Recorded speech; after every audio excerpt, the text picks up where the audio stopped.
Good Friday, everyone. I'm Cyrus Webb, and welcome to Conversation Dirty News. Glad you all could be with us. Well, we made it to the end of another week. We, of course, have your news headlines coming up on this Friday. Have a message from my book, Word That You Live By. And in today's Entertainment Spotlight, you're part of my conversation with Rachel Uchitel. She joined me on Conversations Live, the radio show, yesterday as we're celebrating our 100th guest. We talked about the success of her podcast, Misunderstood, and what it's been like for her to share the stories of others. You don't want to miss that.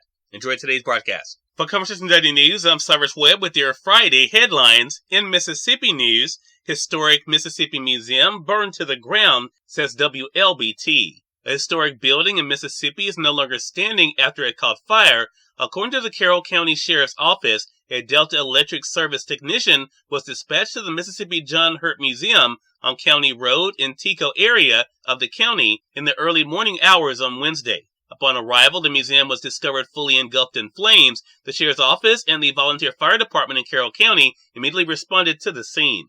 The Bureau of Alcohol, Tobacco, and Firearms, the Federal Bureau of Investigations, the Mississippi Bureau of Investigation, and the Mississippi State Fire Marshal's Office all responded to the scene, as well as are working with the Carroll County Sheriff's Department on the investigation. No foul play is suspected at this time. It's always a sad thing to lose a site of historical significance to our county and state, Carroll County Sheriff Clint Walker said. I know this museum was important to the Hurt family as well. I appreciate the rapid response of state and federal agencies to work alongside us as we complete our investigation. In national news, Freedom Caucus pushes Speaker Johnson for a full-year CR in absence of policy concessions. The House Freedom Caucus pushed Speaker Mike Johnson to put forward a year-long stopgap funding bill, which would trigger automatic cuts to government spending if he can't win concessions on controversial conservative policy riders. In a letter to Johnson on Wednesday, the hardline conservative caucus also asked for an update regarding spending talks with Democrats ahead of a March 1st deadline to prevent a partial government shutdown. With the expiration of government funding rapidly approaching, negotiations continue behind closed doors, and as a result, we anticipate text for likely omnibus legislation that we fear will be released at the latest moment before being rushed to the floor for a vote, the caucus stated in the letter. House Republicans should not be left in the dark on the status of the spending levels and hard-fought policy provisions.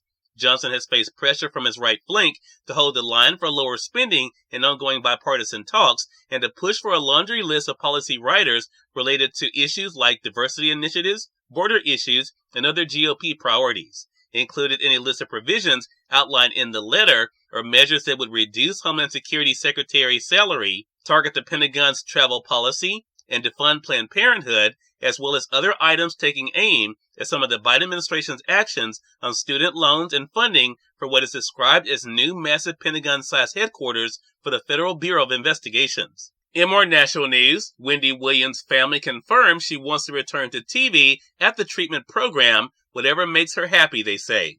Williams and her family had opened up to People for this week's cover story ahead of the premiere of her Lifetime docuseries, Where is Wendy Williams? Wendy Williams' loved ones are shedding new light on her story and her next steps in Hollywood, said People magazine. The former talk show host's niece appeared on Good Morning America Thursday ahead of this weekend's premiere of Where is Wendy Williams, Lifetime's new documentary filmed between August 2022 and April 2023.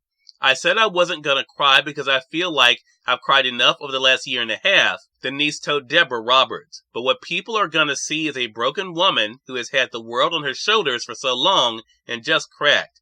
While speaking about Williams' conservatorship, alcohol use, and cognitive functioning, the niece confirmed her aunt is still keen on returning to the screen. Currently in a treatment center at a location unknown to her family, Williams has her sights on continuing her legacy television career. I know in talking with her, she does hope to resume a career, the niece said. And my hope to her is that she does whatever she wants to do that makes her happy and that stays in the bounds of keeping her healthy. In more national news, Texas school legally punished black student over hairstyle, judge says. A black high school student's month-long punishment by his Texas school district for refusing to change his hairstyle does not violate a new state law that prohibits race-based hair discrimination, a judge ruled on Thursday. Daryl George, 18, has not been in his regular Houston area high school classes since August 31st because the district says the length of his hair violates his dress code.